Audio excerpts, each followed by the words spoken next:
Welcome to the Dive Table. I'm Jay Gardner, and back with me is our fifth co-host of the season, coming again all the way from across the country in beautiful Old Bay loving Maryland, Mr. Greg Wolf. Greg, how are you doing today? I'm good, man. Good to see you again and be back back on the show. Back on the show. We were actually just joking about the fact that I thought episode 1 went really well, and we have a good rapport, together. But then you reminded me that's probably because we've almost killed each other a couple times under the water. So yeah, no, that's it doesn't get any closer than almost being the cause of each other's demise on and to say that it was multiple times within a week is probably an understatement because it was really only like 5 days. yeah, I know. Good point. And we're referring to, of course, some technical training you and I took together, and we're teammates on. And I think the funniest story from that, we could just tell the story because I think it's funny. You know, when you're doing some of this training, it's not just you're on a line demonstrating skills, right? That's not kind of the training you and I enjoy and get the most of. So you're Far from it. Yeah, you're diving and then things happen. So your instructor, a good technical instructor, is going to use the mistakes that you make naturally and take them to their natural consequence, right? And Right. then we need to solve those as a team under the water, right? In the technical training. So the one that sticks out to me, there's a couple of them, but the one that I think was the funniest to me was, we're diving along, and obviously we're going to have some deco later in the dive, and off we go. And our instructor was really sneaky, was really good at us not noticing. I mean, he stole your entire deco bottle at one point, and you went to do your switch, and he your took a deco bottle's diaphragm gone. out of one of your regulators. Well, that's the story I was going to tell was that we're diving along, and all of a sudden you're like, "Hey, I try to get my attention." And I'm like, "Hey, okay, what's going on?" And you pull out your wet notes, and you tell me, "Hey, he just stole the diaphragm out of your regulator on your Clean it up a little bit. deco. Clean it up." Yeah. It was like, what? He took my diaphragm? Like, okay. You know what's even crazier to me? I actually met a diver and I was telling this story to him on Sunday. And I mentioned, he was like, how did he do that? And I was like, I don't know. And he's like, well, you just take his glove off? And I was like, no, he was wearing dry gloves. Yeah. He full did on it wearing gloves. popped it out. So the funny part is he caught you telling me. He caught you. And so later you paid for it, right? Because all of a sudden, here we go. We're at our deco stop. I do my switch or whatever. I point to you. I think I was deco captain. I said, I'll point to you. Go ahead and do your switch. And you reach down to do your switch, and your bottle's gone. It's gone. Like, he stole your whole bottle, not just the diaphragm out of it. Yep. So now we know as a team, because you saw it and gave me the information, that I'm compromised because we can't breathe from my reg because I don't have a diaphragm in it, and you don't have one anymore. And so it put the team in a pretty precarious situation to try and solve that underwater, which we did, and we figured out how to do with our third teammate in that moment. But I think that was a fun story. Other than that, wasn't where we killed each other. That was where we got a little too cocky and thinking that we were. We could get in front of our instructor and solve it before the problem occurred, and then got told showed that's not the case. Part of that training phase of knocking you back down a peg after you think you get into the motions. Yeah, exactly. Well, we can tell other stories of how we all almost killed each other later, but I thought that was a good one. So we've been through it before. We've had lots of late night, early morning conversations in the past, and I think that's what made episode 1 great. So I'm excited about episode 2, which in this one we wanted to have a little bit more fun, and we got a heavy topic in underwater archaeology and trying to tackle that, where we can look at our desert island dives. In other words, there's the setup here is really simple. Back in the day, there was this radio show that I used to listen to all the time called Desert Island Discs.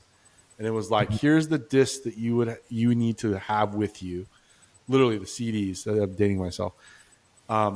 If you were stuck on a desert island, to not drive yourself nuts with music. So obviously for me, I would not want anything near me, like Margaritaville. That would, I can imagine being stuck on a desert island and only Jimmy Buffett is what's in the radio. Would be just that's like a version of hell I don't want to be a part of. I take that to the personal offense because you're a Buffett fan. Jimmy Buffett. Oh gosh, no. Yep. Yeah, actually, we just my wife. There's a dinner theater by us, and we just saw the play Jimmy Buffett's Margaritaville like 2 or 3 weeks ago. Have you eaten at a Cheeseburger in Paradise yet? That will tell me if you're a real fan. No, but that was one of the songs that they did in the play. Oh, see, there's a whole restaurant chain called Cheeseburger in Paradise. You got to find somewhere. Yeah, I wonder if they put bacon on there because then we can connect that to Kevin Bacon. Kevin Bacon. I'm sure Jimmy Buffett's been in some video with Kevin Bacon. We just don't know about it. So it's got to be on YouTube somewhere. But for this one, we wanted to do our desert island dives as it relates to underwater archaeology. So with that underwater archaeology. So you and I have both picked 3 dive sites that we really want to dive with a specific view of their archaeological relevance and interest to us both. So I think what we'll do is just kind of take turns, go back and forth, and talk about these dive sites. What's the name of the dive site? Maybe if we know it, the profile of the dive, where's it located, and what makes it interesting. Why is it interesting to you, Greg, or why is it interesting to me to dive this site? And whether that be a week or a month or a day or whatever duration, what would be our ideal version of getting to dive this site? So you ready to jump into the Desert Island Dives Underwater Archaeology Edition? Sure. Yeah. Let's do it. All right. So Desert Island Dives, number 1, Underwater Archaeology Edition.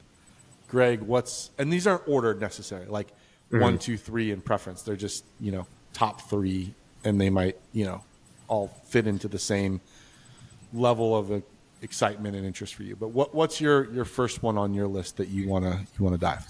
The first one that I put down is going to be the HMS Endeavour. I believe that's when they found it. It was what the leading hypothesis on it.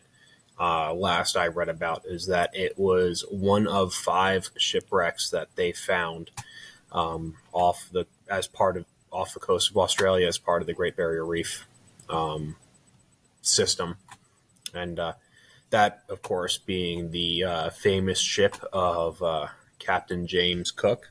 He was one of the first ones to make it to the east coast of Australia by ship. And the reason I picked this one is, 1, for the historical significance, but 2, it's my understanding that it was renamed the HMS Lord Sandwich. Yes. Yeah. So that was when I was learning about this shipwreck, I was like, the Lord Sandwich. I was like, I have to know more about it. So I got to dive this thing. I got to go see why it is the Lord Sandwich.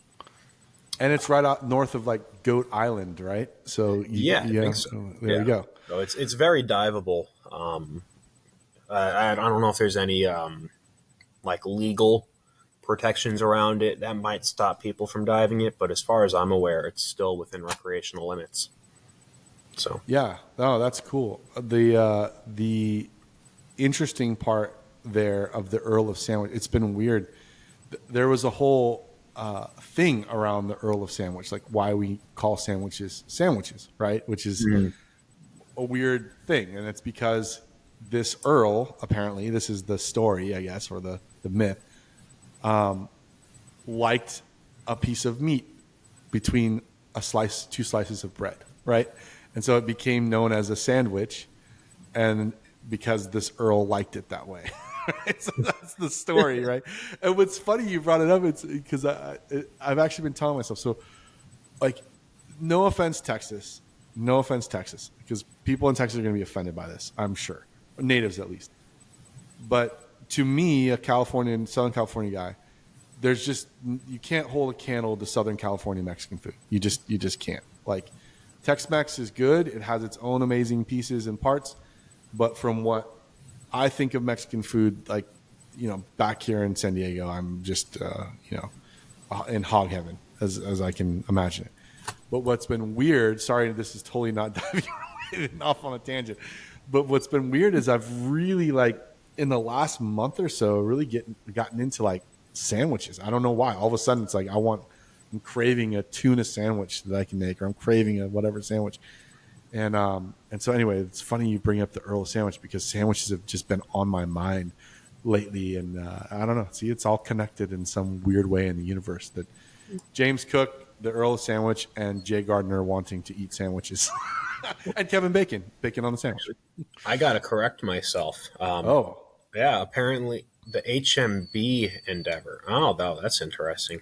So now I'm looking up where exactly it is, because I thought it was one of those wrecks that they found in the Great Barrier Reef. But now some internet options are saying that it's somewhere in Rhode Island.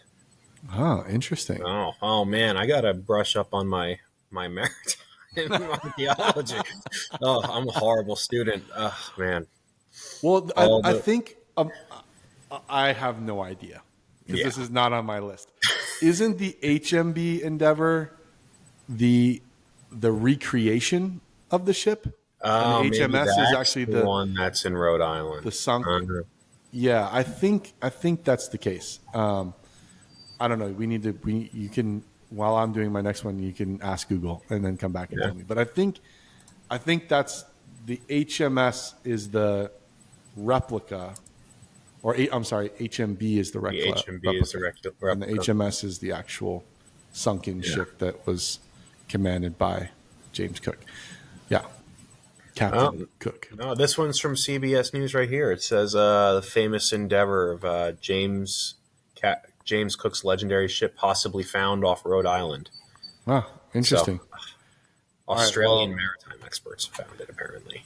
So why for you, wherever it is, wherever it might be here in San Diego, it might be in a Texas lake. You don't know. The mystery of it will intrigue you. That's history. History is constantly evolving. So maybe more evidence will show up, and maybe it will be one of those 5 shipwrecks scuttled off of Australia.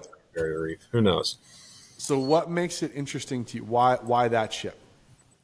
I mean, it's a famous ship. Everybody knows that. Okay, good. We're good. Cool. Okay, so you were saying Elizabethan, Elizabethan era. There you go. Yeah. I like the those old ship of the line style of sail, and that age of exploration and discovery, and I think there's a certain aesthetic to the old sailing ships of the day, of the 1700s. Interesting. Do you have a preference between, because I mean there were empire building happening in that period of history. So there was the Spanish, there were the English, there was obviously the Dutch, and we're really kind of the main players, I would probably say, in that type of travel and trade. So do you have a preference on, the Dutch design of the ship versus the English design, or the Spanish design, or no preference at all? The Portuguese were, and Portuguese, that's right. Yeah, the Portuguese were very much into shipbuilding. They had some very high quality ships for back then. In fact, a lot of like in the Middle East, a lot of what was like the caliphates back then, even caliphates in Spain, way back in the day, would actually go to Portugal to study shipbuilding because of how renowned they were. So I think a lot of them were very similar in some ways as far as engineering goes, and a lot of them were different in other ways. But as far as the quality of ships goes and a preference for that, I would say that the Portuguese probably made some of the best ships.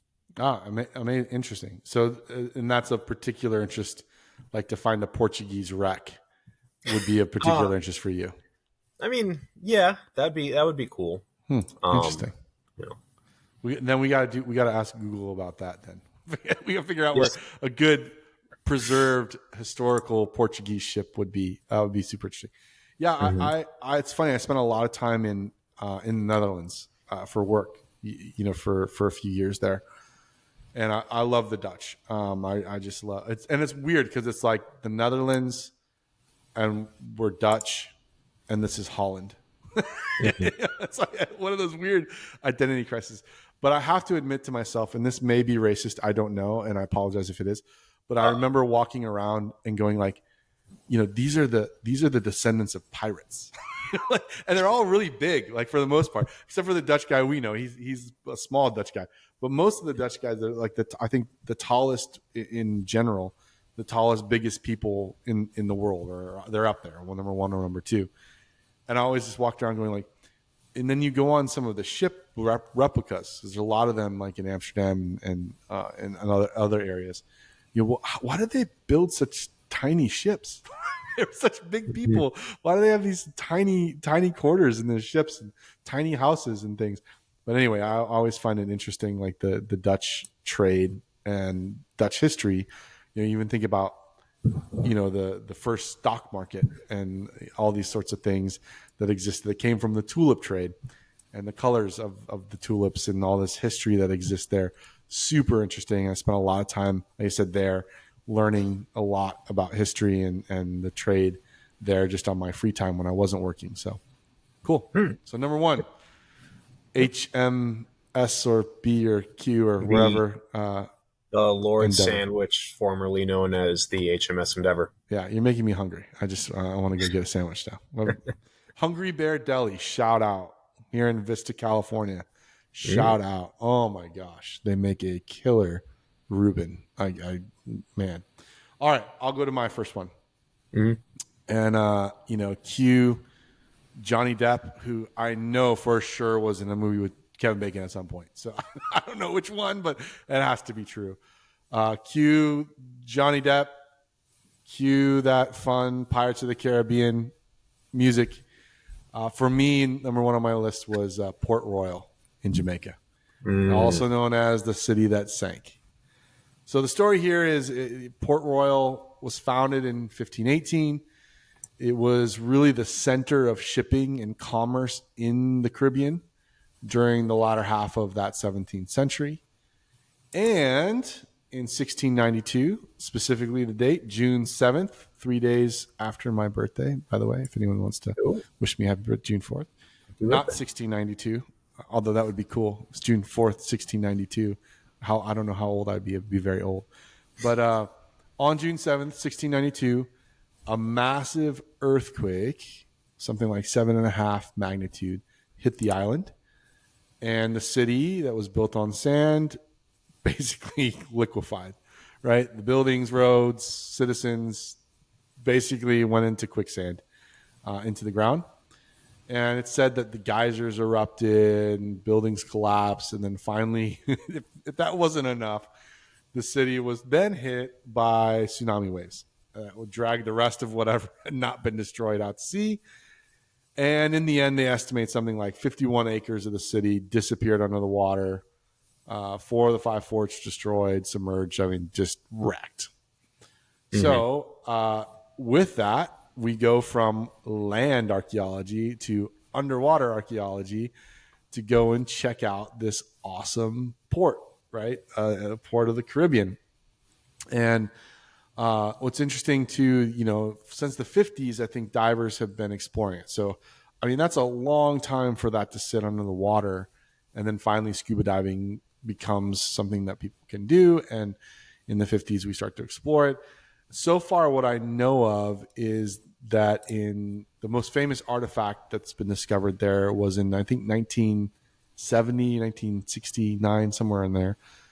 This diver named Edwin Link, I think, discovered a pocket watch that was dated 1686 that stopped exactly at 1143 when the earthquake Oh, supposedly happened. So that wow. was the most famous artifact that's been found there so far. It's actually a very good find. That's something that literally tells you what time Yeah. something happened. Yeah, crazy, That's right? it doesn't get any more conclusive than that, I guess. Yeah, exactly. I think it's really cool. That's the one that stuck out to me. Dive profile, I think it's max depth, something like 40, 50 feet. It's not very deep. That's not bad. But it requires special permission from the local authorities. From what I've Mhm. heard, it's easily organized through dive operators to go and dive it. I'm not sure. Mhm. But I'm not sure if there are any active digs or projects going on currently. But that's so interesting to me. I mean, I don't know, pirates and a city that literally liquefied, and you're talking about a hub of Caribbean trade, and you're Mhm. also talking about island and island weather, like all these different aspects just combine into what sounds like an awesome trip for me, Yeah. and getting to see, like I said, yeah, it's been dough for the last 60, 70 years, but still it's, there are pieces and parts and things. I look at some of the photos and I just go like, man, this looks like a really cool place just to be, a cool environment to be in. So the number one on my list was Port Royal, Jamaica, to go see the city that sank. And I think it would be a really cool, like, week long or 2 week trip, diving that site, checking out all the different aspects of it. And then I think if you combine that with, doing some research beforehand, but then also being able to do some like shore visits to historical museums that have pulled artifacts out of that. I'm not quite sure where all those artifacts exist, but I know there are some in Jamaica. And then, other reason that it's interesting to me is a long time ago. So I'm dating myself. No, not that long ago. But when I graduated high school, it's funny. I didn't have a lot of money growing up, and so people go on these graduation trips, and that was just out of reach for me. But was an opportunity to become an organizer for the trip, and that gave you a discount, pretty big discount. And then there was a regional organizer for our high school trip, that gave you basically it for free. And I, by happenstance, became a school organizer, even though I couldn't afford to go on the trip. I was going to organize the trip. And then the regional organizer dropped out last minute, so I became that. And I got to go on my high school graduation trip to Jamaica, to Kingston, and it was awesome. It was the first time I traveled internationally. It was an awesome trip. I remember most of it, not all of it, and all that. But I would love to go back there. I really enjoyed what I got to see of Jamaica, and I'd like to go back now with a little bit more roundedness in my travel and in my brain than being a recently graduated high school student, to go back and see some of the historical relevance and just enjoy the island and what it has to Yeah. offer. So that's why it's interesting to me, and Port Royal made my list. Yeah, there's a lot of, especially for like the golden age of piracy, a lot of history down there in the islands. I don't know about on Jamaica, but I know on Nassau, the main capital island of the Bahamas, they have a pirates museum that probably has all the cool artifacts there. It was closed when I went in 2016. I went right after a hurricane hit, Mm. unfortunately. But yeah, I mean, as far as archaeology goes, I'm sure they've got a bunch of cool stuff in the exhibits there to go and look at, and the history of the islands is all probably there. Yeah, You have a no, you have a cool. favorite pirate by chance? Speaking of It's a Royal, good question. It's a good question. I don't think I have a favorite. I think they're, because there's different pirates, right? There's privateers and pirates. Then there's, English captains who became privateers, who became pirates. And I don't know, the whole history of that is super interesting to me. So like, there are famous pirates, right? You Mhm. mentioned, Cook, Captain Cook, who wasn't really a pirate. I mean, became a privateer, I believe. Yeah. Well, But the only difference between a privateer and a pirate is that privateers had permission to go to be pirates. and they yeah to go be pirates. And they Right. only became pirates when privateering stopped being a thing. Right. Yeah. No, So exactly. I mean, yeah, the whole period of history is interesting to me. And I think the reason why, outside of like, Okay, where does it really come from? Probably me being raised 30 minutes from Disneyland and loving the Pirates of the Caribbean ride. Let's be honest. That's probably where my interest really came from. But it is. I mean, there's this like this avatar of pirate standing for something, being outside of the norm. Because I mean, they were like you said, privateers were just legitimized pirates. They had a function and a role and a reason. It wasn't just to rob and steal and be Captain Hook and prevent Peter Pan from being happy. There was a whole. It was a profession, right, in its Yep. own right. And so that whole thing of like being outside of the norm has always been attractive to me. I've always seen myself as kind of that Black Flag, Jolly Roger. I'm attracted to that rather than going with the flow, just my natural personality. You're So you're a natural rebel. yeah, I mean, in some ways, in other ways, I'm like Dudley Do Right. So, but I think there's a conflict in my head between those things, and I would like to lean into the Jolly Roger Black Flag side of it more than I would the other. There But you go. yeah, anyway, that's my number one. What's your number two? My number two. This one's not really an archaeological site because, as far as I'm aware, they haven't found it yet. But the USS Cyclops. Ooh, I haven't heard this one. Okay. Yeah. So I don't know how to pronounce it. Kohler. Basically, during World War One, they would some ships were designed basically like freighters to move coal. And the USS Cyclops was a Kohler that went missing in the Bermuda Triangle. It's kind of sparked Ooh, that. all right. Yes, it's one of those ones that sparked the missing ships that would go sailing in the Bermuda Triangle and added to the supernatural aspects of how things went missing. And it's made some appearances in pop culture, but just knowing what happened to those sailors, what happened to that ship, I think would be a pretty cool mystery to solve. Maybe that'll be my first expedition to make when I get my degree and beg for grant money. No kidding. So Yeah. so what's interesting to you about that is not only the wreck site, but also the circumstances surrounding how she Yep. sank. Yeah. I mean, no one really knows. No one's found it. There's been some speculation about, like enemy ships. World War One, submarines started becoming a thing. I mean, submarines have like been a thing for hundreds of years up to that point, but the German U-boats really started becoming more and more. I don't want to say like popular, but they became more capable around that one World War One era and moving into World War Two. Is when they really started wreaking havoc. So there's some speculation as to whether or not it was hit by a U-boat. Maybe it crashed into something and then kind of tried limping back to port and just didn't make it. No one really knows. So I think it would be potentially a grave. So I think finding it and marking it for those sailors that were part of the crew would be a nice way of getting closure to a mystery. Yeah, no, that's awesome. I mean, it's really interesting that aspect we haven't talked about yet in either one of these episodes of particularly wreck diving, which is when it's a virgin wreck, definitely is considered underwater archaeology, right? You're seeing something that has historical reference to how it sank and things like that.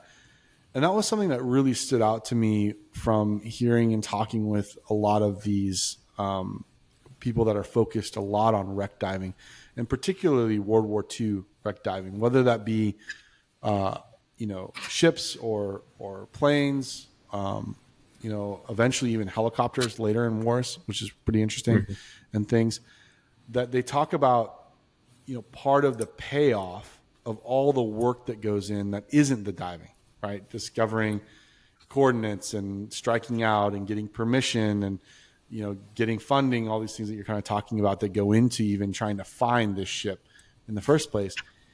Part of the payoff in some ways, once you're able to actually locate and identify that wreck in some ways and understand, maybe based on the condition of the wreck, the circumstances in which that particular wreck ended up there, that the families or survivors of those sailors or of those, airmen, have some closure. You're able to close that door in some way to the lineage of, hey, here's where the final resting place of your ancestor was. And I never really thought about that, or I just hadn't passed my mind in that way of discovering a wreck and how cool wreck diving can be. That aspect of it. So it's cool that you bring that up, and that discovery could really not only be really cool to understand the circumstances, all those things, but also bring some closure for, lots of families out there that are survivors of those sailors that were on that ship that really don't know the circumstances of how their loved one may have died or how their ancestor passed. Yeah. And going on to diving virgin wrecks, just to sort of build up on what you were talking about, like they are graves. So if, kind of circling back to what we discussed on the last episode, as far as like treasure hunting and stuff, if you're diving a virgin wreck and there's been known casualties on there and you're taking stuff, it's not just treasure hunting, it's also grave robbing in a way. And that happened a lot as well. And I know for a fact that the Navy and Coast Guard have had to go to some of these wrecks and weld them shut because of treasure hunters and grave robbing. So that's another candle to put on top of the cake. Yeah, there you go. I like that saying. I haven't heard that one. Another candle to put on top of the cake. Just made it up.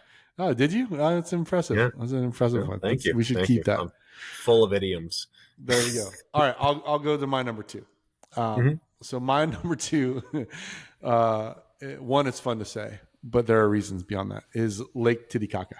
So this is in Bolivia or Peru.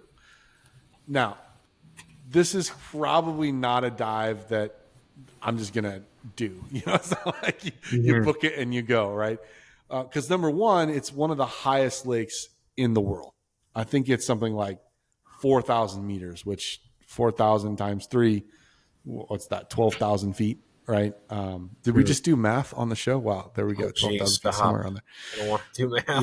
Yeah. So it's, something like, 12,000 feet above sea level, somewhere around there, which is crazy, right? So one, you're altitude diving, right? And also you need to get there. So there's that whole process of acclimating to the heights that exist there. But it's super interesting because it is part of an area that's the earliest known kind of pre-Columbian port in the Incan world.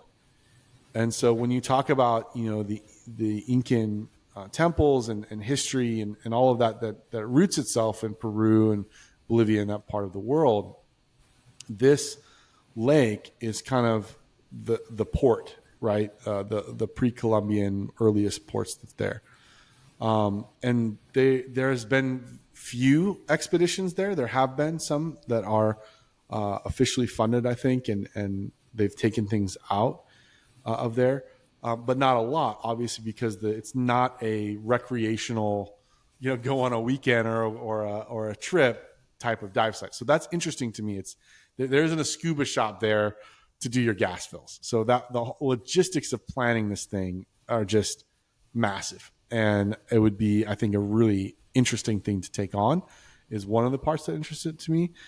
The other part of it is I think that there's still a lot to look at. I think there was a death already of an archaeological diver there because of those logistics and all of the things that go into the elevation and the conditions. I think I remember reading about that, and that's sad. And so again, you have a level of danger that I tend to enjoy, which I really shouldn't, but I tend to enjoy having to think through those things and really prepare and be well trained for it. But some of the things that they've found, there is they've done some carbon dating on some of the bones, and they believe them to be victims of human sacrifice, and they date them somewhere between the 8th and the 10th century, Wow. right, somewhere in there. So there's a lot of unique history there, and there's a lot of collaboration that has to happen between the underwater archaeologists and the indigenous communities of the area, because it's not just about the understanding of history. It's also the cultural relevance, and a lot of times that cultural relevance has spiritual or religious or ancestral charges to it. So it's just a really, I don't know, I like complex things that not a lot of people can do. And Lake Titicaca is one of those that it's not accessible to the public. It's going to be one of those things that you get lucky, and it's a lifetime experience to be able to do that. So it made my list for those reasons. I don't know the dive profile. I don't know the depth of water or even what the site layout looks like and how they've explored it. But I've seen photos, and it's just such a foreign dive site to anything else that you see diving related, that it just really sparks my interest. And if I can, train and I'm good enough to be able to be on an expedition like that, that's something that I would definitely entertain being able to do. Yeah, no, that sounds like a real experience to go out there and do a dive of that magnitude with that logistics. And I mean, weird way of looking at it is that most of diving takes place on the surface anyway. Yeah. The driving, the flying, the social aspect, the logistics that goes behind it. All you could spend thousands of dollars and spend hours of travel just to get 30 minutes of bottom time. Yeah. Yeah. Who knows? But Well, yeah, that's a cool one. especially when it comes to things like this, right? That even in underwater archaeology in general, or underwater science in a lot of ways, is there's so much work that I've talked to from explorers, underwater explorers, that talk about so much surface work on just accessing the site with the landowners, and all of these sorts of things are building the ability to bring logistically scuba gear and tanks and things to that site.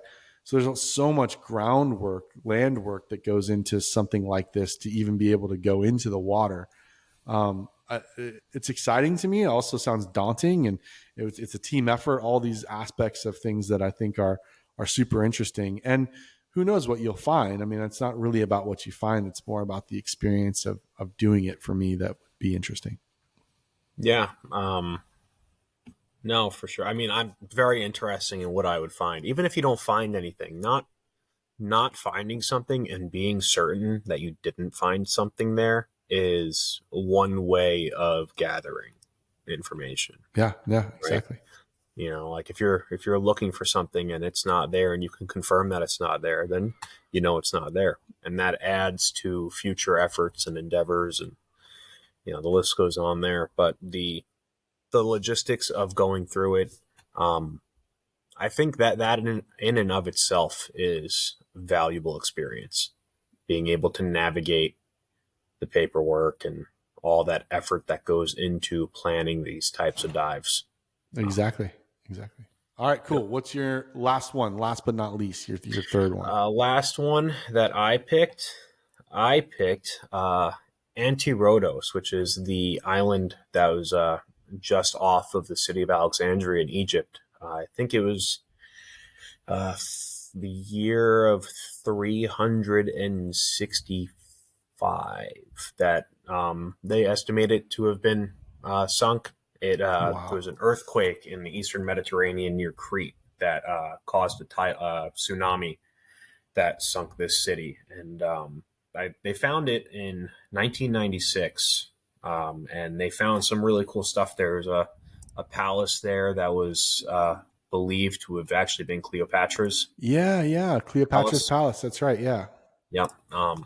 So Egyptology being as extensive as it is, and just the diving in Egypt altogether, I think taking a trip out there and making sure that site is one of the ones I get to dive I think would be a really cool experience. And the water's really clear there, so you get some great photos. And I think just like kind of living in the diving in and around that's a sunken city, like an ancient sunken city. That's probably as close to Atlantis as you get.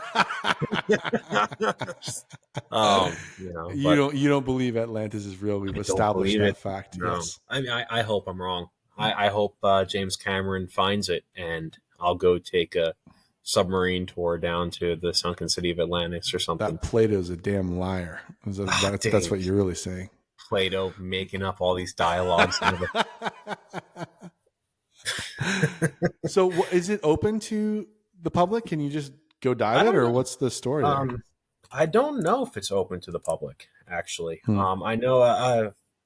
Let's see, an archaeologist by the name of, I'm probably going to mess up his name, Frank Gaudio, found it in 1996.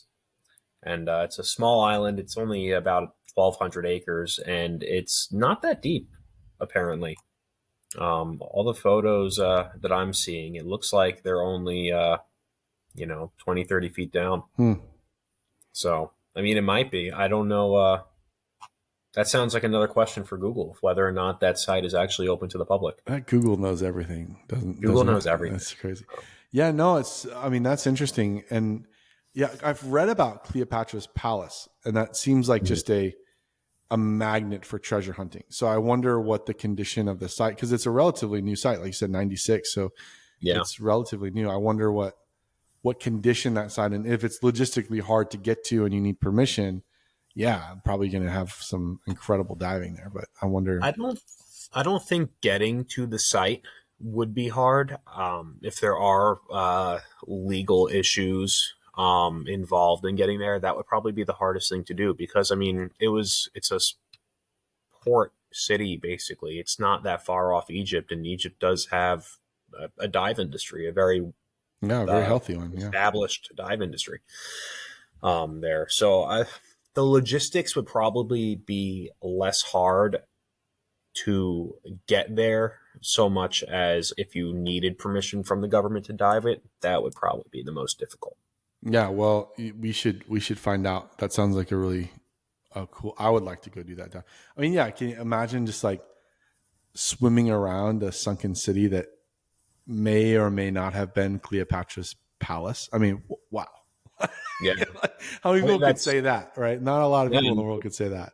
And Cleopatra as a staple, as like a historical figure altogether. I mean, anything surrounding that is certainly significant. So that would be a pretty cool dive.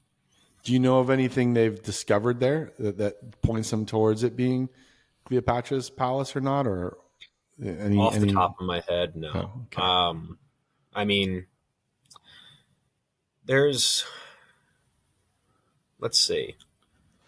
Other finds include a colossal stone head thought to be of Cleopatra's son Caesarion, and a huge quartzite block with an engraving of a pharaoh and an inscription indicating that it depicts Seti I, father of Ramses II.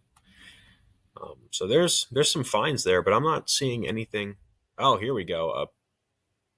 A pair of granite sphinxes flanked the statues, one of which had the head of Cleopatra's father. Ah, okay.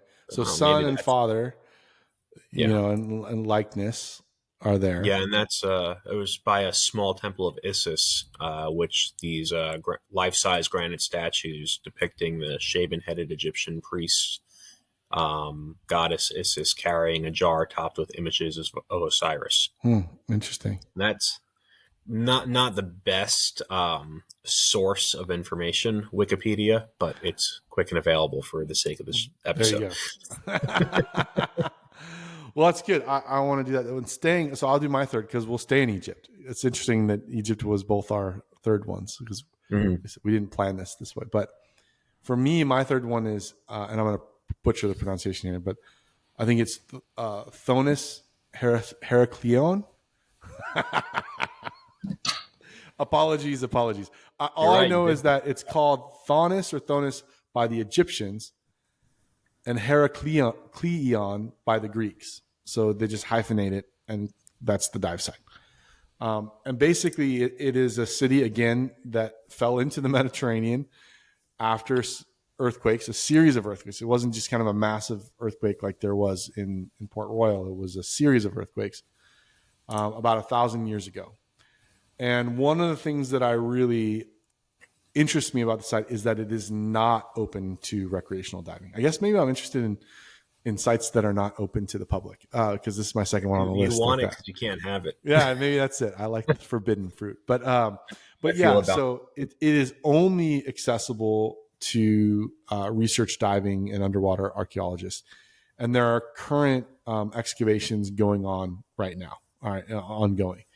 And it's really interesting. It's along the Nile, which again, I've never been to Egypt. So just that trip in general sounds interesting to me. And the city itself, again, Thonis Heracleion, I think, was inhabited, they say, somewhere in kind of the between the 6th and the 4th centuries. And it was a really important port to the city of Alexandria, which obviously, the city of Alexandria is an important, in that Mesopotamian expansion and so on and so forth. So super interesting there. And they have seen some Greco-Egyptian statues coming out of there, of Greco-Egyptian gods. There's been pottery discovered.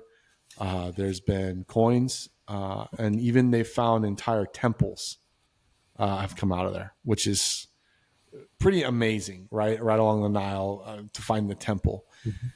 Most recently, I was reading that they found a fast galley wreck. So talk about your ships. They found a fast galley wreck. And that was kind of an ancient boat that was propelled by oarsmen. So if you've seen the Marvel series Moon Knight, I imagine this boat, this fast galley wreck, to be looking like the boat that they were on towards the end of the season. It's really interesting. But it's also obviously a burial ground, right, for these sailors, for these oarsmen. The boat's, I think, around 80 feet, something like that, 80, 85 feet long. And it's something like 2,200 years old, and it's still preserved. Crazy, right? It sounds like so cool to be able to see that with your own eyes and beyond that. So that wreck, for lots of reasons, is very interesting to me. And something that I would like to go and see with my own eyes. Yeah, you should look up the Khufu ship. Yeah, you mentioned that. Yep, that was they were. I don't remember whose tomb it was, but they this pharaoh. They went down. I think it was Ramses, but they went into his tomb and they couldn't figure out the dimensions of the room.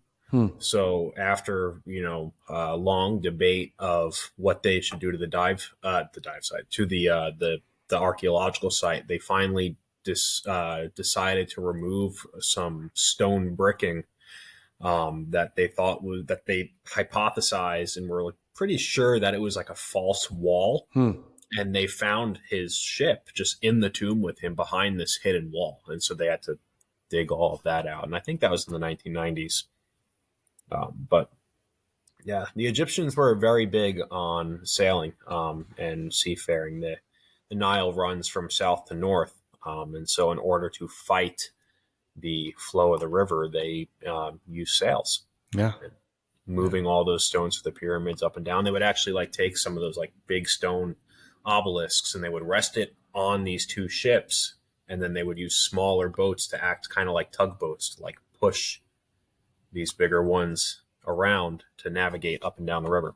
Yeah, my understanding of this fast galley wreck is that it sank because it was loaded with stones.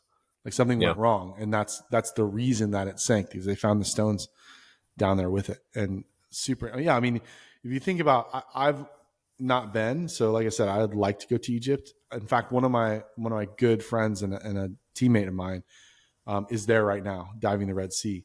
And I just got off the phone the other day with our old teammate that we did some training with, and he has a trip planned to the Red Sea in February. And I'm like, gosh, I got to get on one of these. Everyone's going to the Red Sea all of a sudden. But Yeah. But I would really, you think about things like the sphinxes and the pyramids and so on and so forth. Yeah, the logistics in getting the materials to the site in the first place are Mm-hmm. something. And so, yeah, the seafaring and obviously waterways are a way to transport those materials. And so they're full of archaeological relevance to that time period and beyond as well. So I don't know. Egypt's definitely on the list. And I think it's on a lot of divers' bucket lists. But with this bent of underwater archaeology, it's super interesting as well, because you're seeing things that, again, the average tourist isn't going to see, which I think is cool. But also you're seeing pieces of a puzzle that are super interesting. So yeah. Well, good. This has Egypt been is fun. What's a that? beast. And the visit is Egypt, good. yeah, and Yeah. it is good. No, studying the history of Egypt really is like its own separate beast. So Yeah. There's whole there's so much there. It's ridiculous. By the way, We have got a you whole seen branch of Moon stuff. Knight? I Are you have, into it? Yeah, that was good. yeah, it was a great good. I'm series. waiting for season 2. Yeah. I enjoyed it. Yeah, that was some great acting. I wonder if we can connect Moon Knight to Kevin Bacon. I can't Actors. do it. There's great acting. There we go. One step. Moon Knight had actors. Kevin Bacon is Let's an see actor. here. Let's ask Google if Kevin Bacon has ever been in an Egyptian movie. Egyptian movie. Let's see. Kevin Bacon. Are you pulling him up on The IMDb? Darkness is what came up. Kevin Bacon, Egyptian movie, The Darkness. Let's see what this is all about. A family unknowingly awakens an ancient supernatural entity on a Grand Canyon vacation and must fight for survival when it follows them home. Doesn't That really doesn't sound sound like in the Egypt. Egypt. Yeah, Google failed us there. So bummer. We'll find it later. Well, Yeah. good, Greg. This has been fun. I want to go on some of these dives. We should plan an Egypt trip and figure out. Hey, if Yeah. you're listening out there and you run a charter in Egypt and can get us on some of these sites, like hit us up. We'll go. I want to go. Or Maybe just next year. any dives in general. I mean,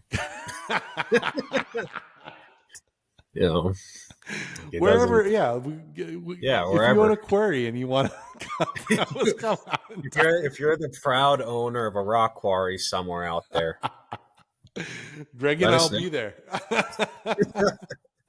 It's funny. I have to say, Greg, and maybe I don't know what episode 3 will and holds for us, but I have to say, when I got into technical diving in general, you realize that there's your Rolodex of people that you'll get in the water with shrinks for those types of dives, right? Pretty dramatically, I would say. The people that you trust.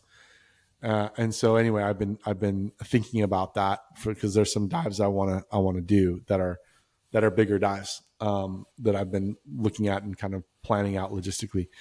Like you and me and the Kevin Wood, who will be on the show. I think he comes up next. I'm not sure. No, I think Ben's next. He's finishing his episodes, and then Kevin, but he'll be on the show later. That's like my dream team. The 3 of us going to do some big dives. So we need to plan something out and go do it. Would be a lot of fun.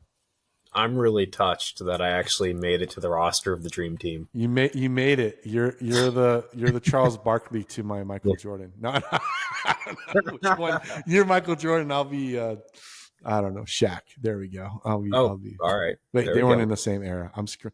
No, not even I really close. do love basketball, and I just screwed all of that up. So I apologies. don't know anything about basketball, so you could have just been like, "Oh yeah, Shaq and Michael Jordan played b-ball together Tiger all Woods the time." and Tiger Woods is on the John Bulls, Elway. I think. Yeah, they were all really really good.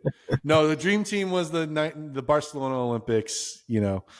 Coming back from being a semi-professional college, that we sent college kids to the Olympics to finally sending professionals, and the dream team was exactly what it sounds like. The dream team, Magic Johnson, Michael Jordan, Larry Bird, Patrick Ewing. I mean, Charles Barkley did all the illuminary names that you can imagine.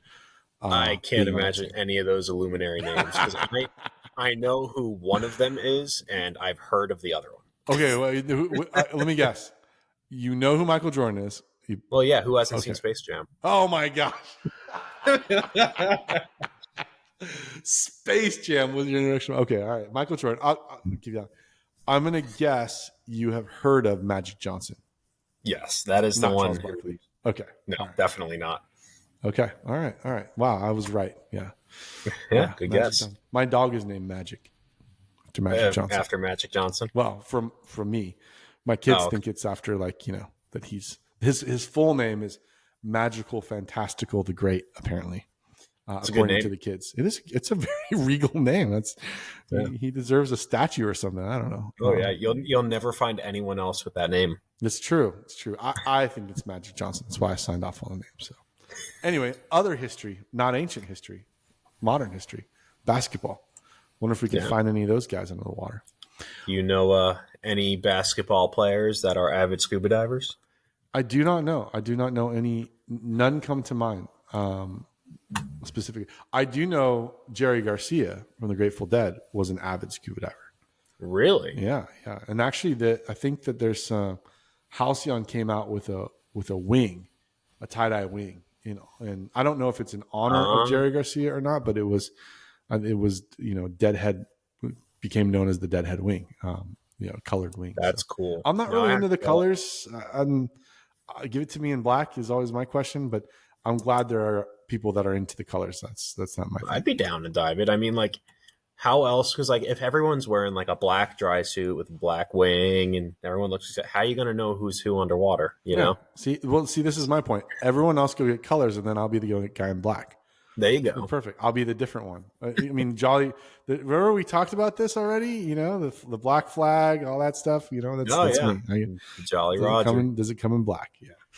So the Man in Black, Johnny Cash, one of my favorite artists. Oh, there we go. Johnny See, Cash, we're getting there. Was Johnny Cash a diver? Oh, I wish, but no. Yeah, probably not. I don't think so. I don't know any, no famous people that I respect come to mind of also being avid divers outside of Jerry Garcia. So I can't think of. Well, when you talk about the tie-dye wing coming from Halcyon, something that I learned that going back to actually diving about Halcyon is very interesting. So the name Halcyon in I think it's like East Asian mythology was a mystical kingfisher bird that would lay its eggs in the middle of the ocean on the winter solstice and bring calm seas. So the name Halcyon for diving equipment name is actually very fitting if you think about it. I wonder if that was the intent or if it was just like this. I don't sounds know. cool. I think it might have been, but it's always that way. Like the Nike sounded like, if you've read that whole thing, the swoosh, mark or whatever is. The story behind that's pretty interesting, and now it all makes sense. But at the time, it was not as well intended as as now the backstory goes.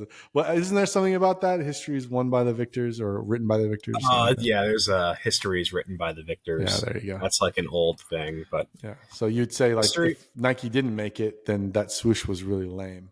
Yeah.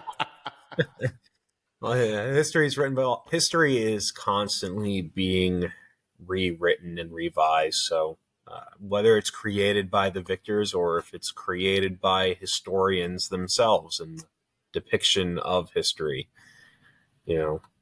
that's always something. That's a deep conversation that we don't have to go into on a scuba diving podcast. Yeah, but. No. Let's skip that one for now.